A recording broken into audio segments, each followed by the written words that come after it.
Bom, pessoal, então para a gente dar seguimento nesse nosso dia de entrevistas, chegamos aqui na seccional e vamos entrevistar o delegado Daniel.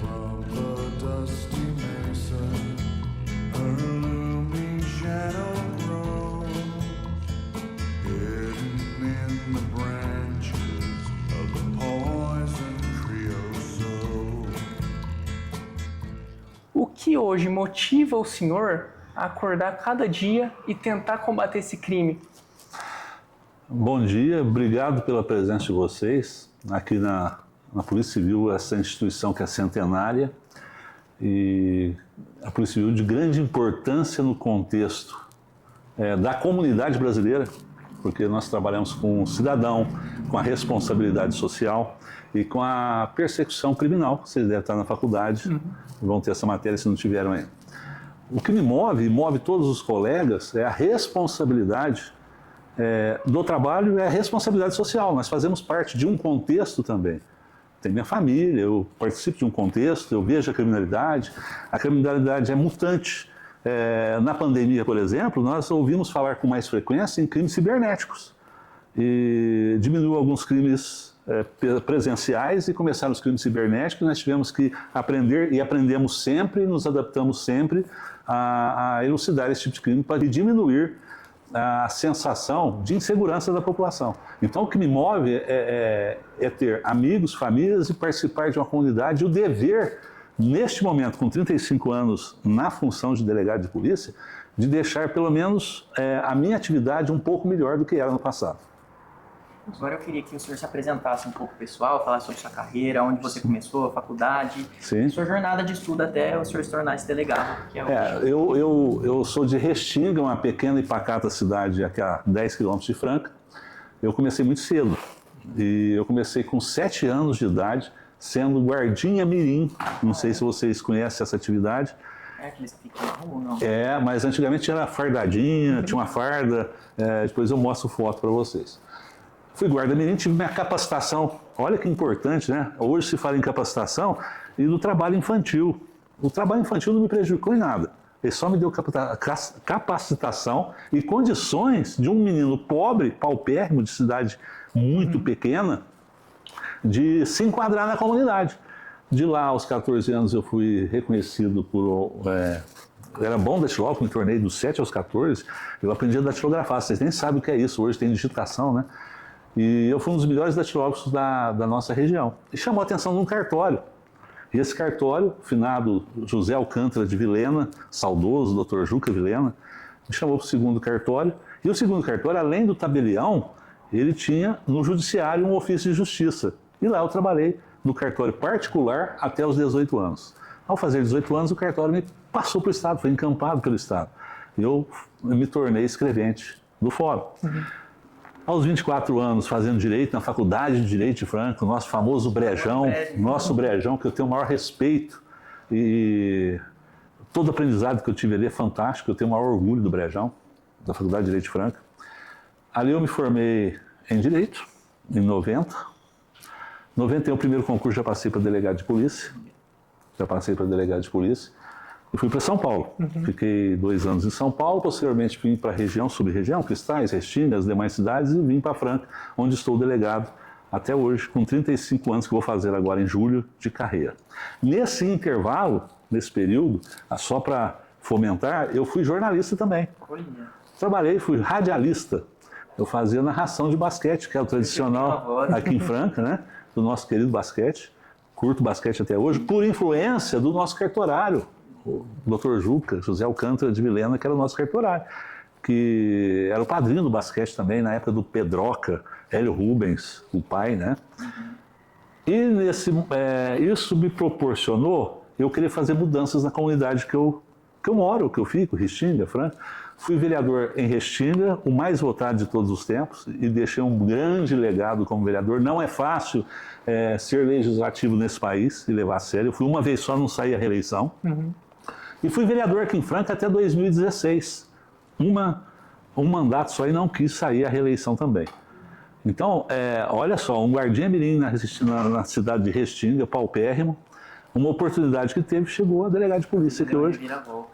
Por vontade, por interesse de participar da comunidade, e o interesse também surge quando você não se conforma com a realidade que você vive.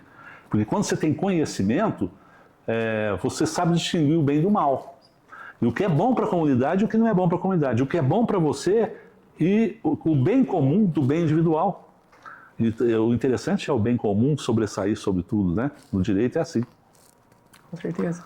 A gente vê muito essa questão também, né? A grande parte do pessoal que tem esse desenvolvimento tão nítido, tanto na parte do direito, em outras áreas também, é a questão de gostar excessivamente do desconforto, de querer estar na zona de desconforto. Isso leva à evolução pessoal. Já imaginou se todos nós pensássemos iguais? Não haveria evolução no mundo. A divergência, o pensar diferente é que faz ter a discussão boa. A discussão boa, não a discussão ruim. E nós chegarmos ao consenso sobre determinado assunto, e aí evoluímos, sempre. E a evolução vem da necessidade também, que todo dia é diferente em cada caso, em cada setor.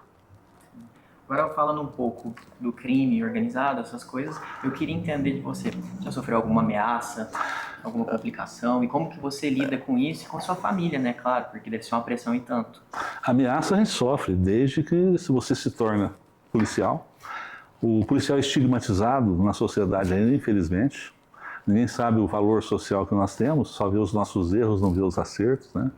Mas nós trabalhamos, a investigação é uma coisa fantástica, que eu acho que vocês, estudantes de Direito, se vê um aglomerado de pessoas em determinado lugar, vocês são curiosos?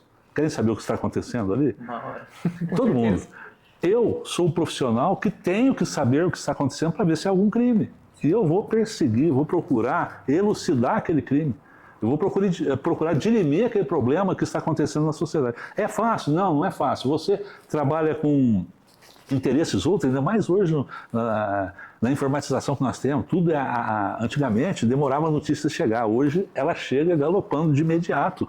Nós temos aí satélites, temos Starlink funcionando, né? Às vezes eu olho para o passado e olho hoje, a gente tem que trabalhar isso também, é muita informação ao mesmo tempo, né? E você tem que ter capacidade e capacitação para peneirar essas informações e não entrar em lobbies. De repente você entra em fakes sem saber, por isso que você tem que peneirar qualquer informação, demanda mais conhecimento, mais precisão e mais certeza das coisas hoje.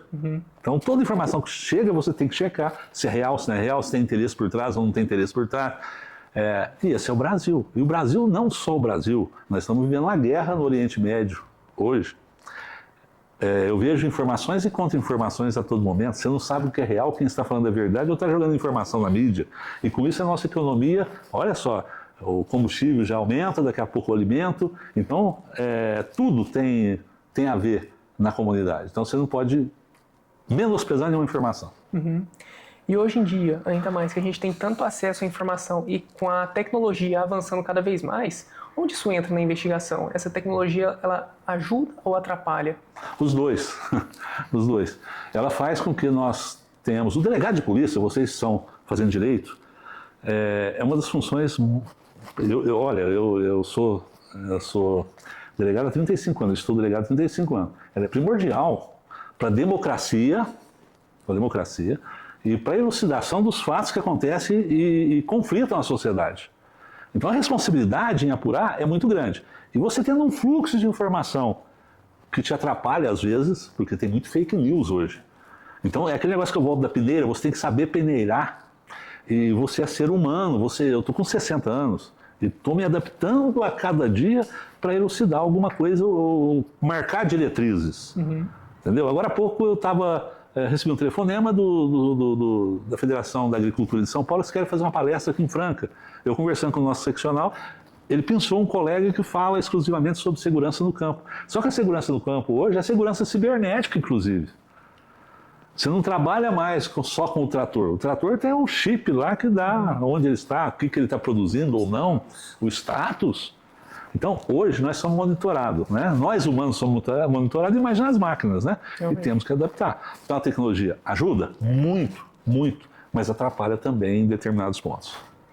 Você que se formou na Faculdade de Direito de Franca, qual que é o conselho e como era a sua rotina de estudos para se tornar um delegado, passar no concurso logo que já saiu?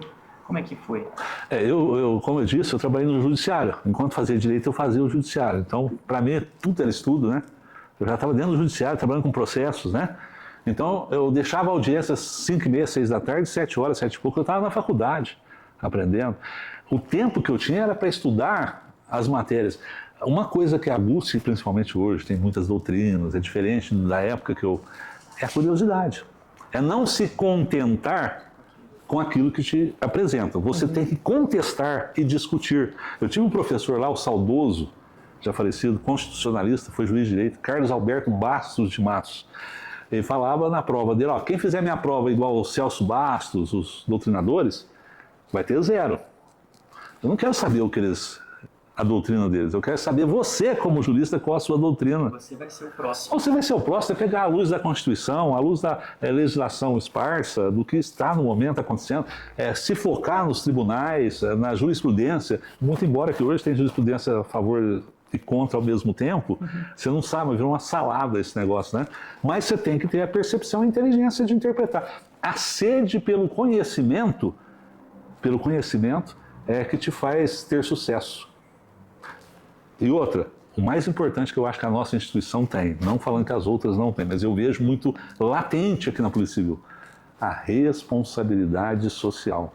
Porque todo fato que nós atendemos ou apuramos, existe um social, uma comunidade, e é relevante para aquela comunidade. Então a responsabilidade social, a gente olha sempre também com esse aspecto. Interessante, interessante. Uma pergunta que eu queria fazer para o senhor, no âmbito investigativo, da investigação criminal, quais são os aspectos ou habilidades que um delegado deve ter para conduzir uma boa investigação criminal? Bom senso. Bom senso. Bom senso. Estar com os pés no chão.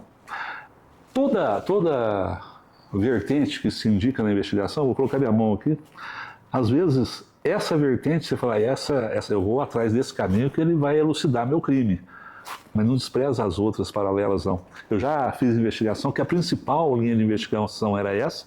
Eu apostava, se eu tivesse apostado, eu não teria elucidado. A menos provável é que era a vertente correta para a elucidação. Não se pode desprezar, principalmente hoje, com tudo que nós temos de técnicas aí, qualquer vertente de investigação. E também não pode se confiar em todas, é checar todas. E todas têm que entrelaçar. E para uma boa investigação aí, se é uma boa investigação e você elucidar, você tem que elucidar aí, você nunca vai elucidar 100%. Porque existem 3 verdades, né? A minha, a sua e a verdade. Cada um puxa para o seu lado. Então, a função do delegado de polícia, do Ministério Público, do juiz de direito, é analisar tudo isso com frieza, com calma, sem tendências. Pelo fato, a Polícia Judiciária, que é a nossa polícia, nós buscamos só uma coisa, a verdade real. A apuração e a verdade real. Nós não queremos a meia verdade, nós queremos a verdade, nós perseguimos a verdade real. Perfeito. Queria que você deixasse um recado para o pessoal de casa, para quem quer, os estudantes da faculdade, de outras faculdades, que querem se tornar um possível delegado, ou querem prestar algum concurso em relação a estudo, e para a sociedade também, principalmente Franca, onde o senhor atua. Não tem muito, todo mundo já sabe tudo que eu vou dizer aqui. É foco. Responsabilidade para com o seu... Se o seu vizinho não está bem, você não pode estar bem também. Nós temos que ter problemas comuns. Não só individuais, mas comuns. E estudar sempre. A discussão sadia ela é boa para a evolução, mas estamos evoluindo. Nós estamos com a nave espacial querendo visitar a Lua novamente. Eu estou falando em dias atuais, olha que legal, né? Olha a tecnologia, né? Pois é. Então, agora, para o aluno da faculdade, que é meu carinho, Faculdade de Direito, levar em conta todo o estudo que tudo aquilo que você está tendo de bandeja, uma oportunidade que muitas pessoas não terão. Então leva a sério isso. Persegue e não satisfaça só com aquela explicação. Procure outras. É procurando outras que você chega a um consenso seu, não do outro. Igual eu falei do Dr. Carlos Alberto. Ele queria um jurista próprio, não aquele jurista já formado, né? E tudo depende de você. Você no direito tem chance de ser o que você quiser. É um dos cursos que mais te dá chance na comunidade brasileira. Você pode ser o que você quiser, depende de você. Agora, seja um profissional da transformação e pensa na comunidade. Você vive em comunidade. O bem comum sobressai ao bem individual. Sempre. Tim, muito obrigado pela entrevista, pela oportunidade. A gente sabe que a sua rotina é muito corrida, né? Então a gente queria fazer esse agradecimento de novo ao senhor. Eu fico feliz em tê-los aqui, para vocês conhecerem um pouquinho, né? Que legal, olha só, vocês estão conhecendo funções, a delegacia de polícia, como se atua aqui, e está levando para dentro do meio universitário que eu tanto gosto. Olha que legal. Obrigado e parabéns para vocês também. Muito obrigado. Obrigado, doutor. Um abraço. Fico feliz. Um abraço. Obrigado, abraço.